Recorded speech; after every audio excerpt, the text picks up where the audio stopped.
Yeah, this was a story suggested by our lovely intern Otis. We are intern Otis. We are, I think we're about 30 days out. We are about 30 days out. We are exactly 30 days out. And it's an interesting time to be in the White House, but I think now, as we're ending 2016 and moving into 2017, inauguration is on the horizon. Now is a great time to talk about the legacy of the guy who has been our president for the last 8 years. Absolutely. And, I think the history books, and we won't know. I think we won't know. I don't think it's going to take long. I think it's going to be 2 years from now, and everyone's going to be like, Barack Obama was great. Yeah, but because people have even softened to George W. Bush, someone who, during his presidency, many people felt like he was terrible. Right. I mean, but there's things that George W. Bush did, like I think creating the Department of Homeland Security. So he gets credited for creating TSA. Even though that's a terrible thing. They had their days.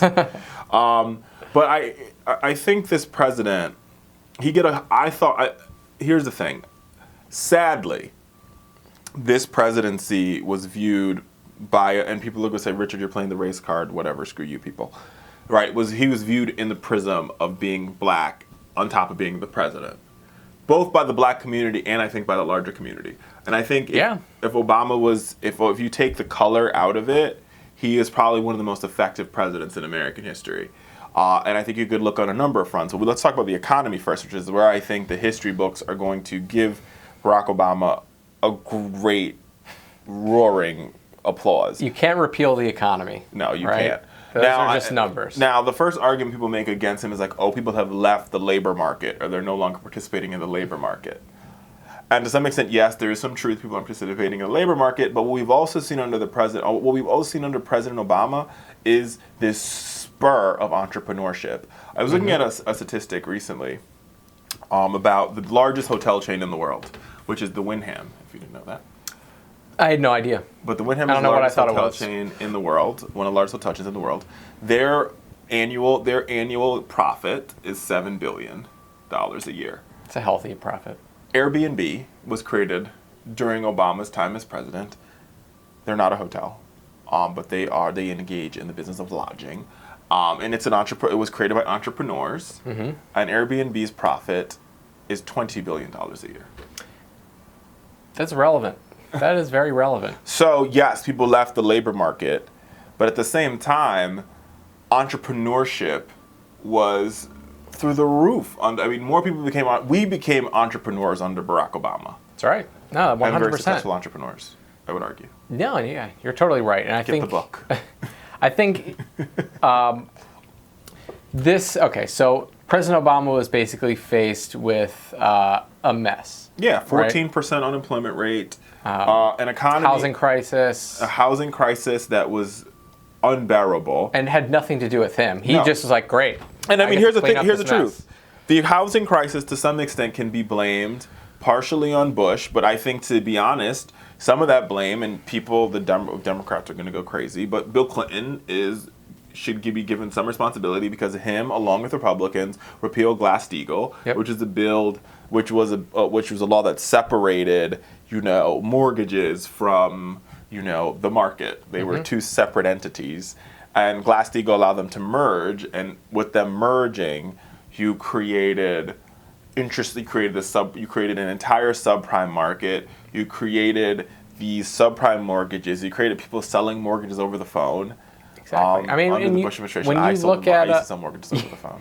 You were a pawn in that game. I was. When you look at those laws that were repealed and the lobbying that went into it, and you follow the money, this was 100% pushed by big banks because it was in their interest, right? When you look at the lobbyists that were involved with that, there have been many books that have been written about it because, in hindsight, you look 10 years before the crisis even happened, and you could have seen this coming from a mile away if you knew what to look for. Ben Bernanke saw it coming. Mm-hmm. He was saying, this is a problem. And I think Barack Obama did his best to turn that around we've had 70, I want to say the numbers probably we're at 73 consecutive months of job growth. Corporations have created more jobs during this period and everything else. Now, don't get me wrong. I'm not saying that the economy is perfect, right? It's not. but I think we have made a huge recovery from where we once were.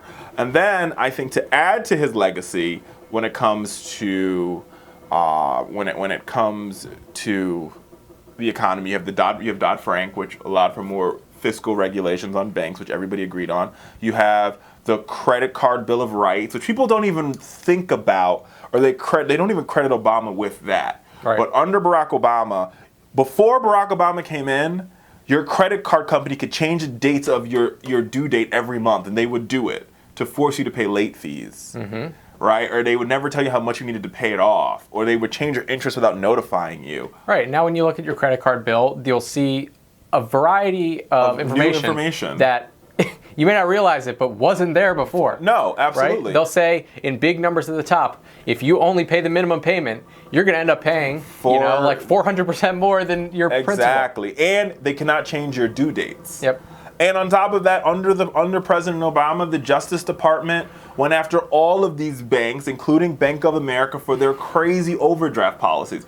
Like, these are things that, as people, you really don't necessarily see it, but they're benefiting millions of Americans. I mean, I think that is what, in his final press conference, which he gave this week, he said, the problem we have as Democrats is a lot of things that we have done, people don't know we did it.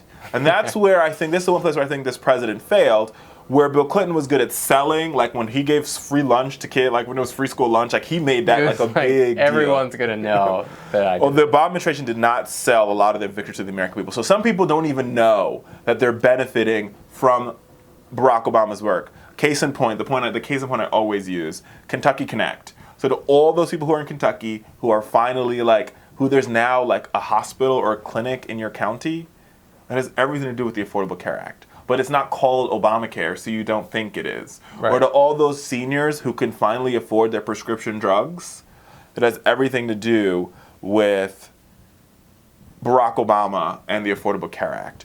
I mean, so I think we've really got to, for all the students that are on income-based repayment, I being one of them, who are able to consolidate all their federal student loans into one. I'm not saying this federal student loan system is perfect, because it's not, it's a mess. But it got a little bit better. Life got a little bit better, and clearly, I don't care what anybody says, Barack Obama won 2 elections consecutively because people like him. Yeah. There's like 25% Republican. The Republican Party hates him, but voters overall, I think if Barack Obama could run for a 3rd term, he'd be president for a 3rd term. I'm telling you, his favorability ratings 4 years from now are going to be. Right now they're close to 60%. They're going to be epic. They're close to 60%. Even if 4 years from now, Republicans will not even have a problem with him. That's my read on it. Oh, I think you're absolutely right. The one thing I do want to say is okay, and this is something I say about anyone. It doesn't matter if it's Donald Trump. It doesn't matter. Anyone who's president. It's the hardest job in the world. We as Americans are very critical, and we like to, what is it, backseat quarterback or whatever. Or I call it whiff 'em. Armchair quarterback. Because what's in it for me? Everybody's like, what's in it for me? What's in it for me? What's in it for me? And we can nitpick all of the things that, we wish the president did and stuff like that. And listen, Barack Obama did not have a perfect presidency. There are things in the foreign policy space, drones, stuff like that, that some people would view as a blemish on his record. But here's the thing. If you are not in the Oval Office getting the briefings, making the decisions that you have to make, and you don't realize until you're sitting in the seat what you actually can do. There are some things that you get in there and you're like, oh wow, it's actually not easy for me to do what I thought I could do, when I said in my campaign I was going to, make this happen right away. Donald Trump's going to have a huge problem with that. No, I think you're right. And I think there's things that this president wish he could have gotten done that he couldn't get done because Republicans were not willing to work with him on things that Republicans are usually willing to work with Democrats on. Yep. Case in point, the last time we raised the federal minimum wage in this country, George W. Bush signed it into law. Yeah. We raised it $7.25, which is where it is now. So the question we have to ask ourselves is, if Paul Ryan and if John Boehner and Republicans are willing to work with him just a little bit, we could have gotten so much more things done for the American people. Yeah, I mean, raising the minimum wage shouldn't be a partisan issue. President Obama had to fight to get a bill to get the Violence Against Women's Act, which basically gives resources to police departments to help women who are being beaten to death. He had to fight Republicans. He had to work to get that passed. So that's a perfect example.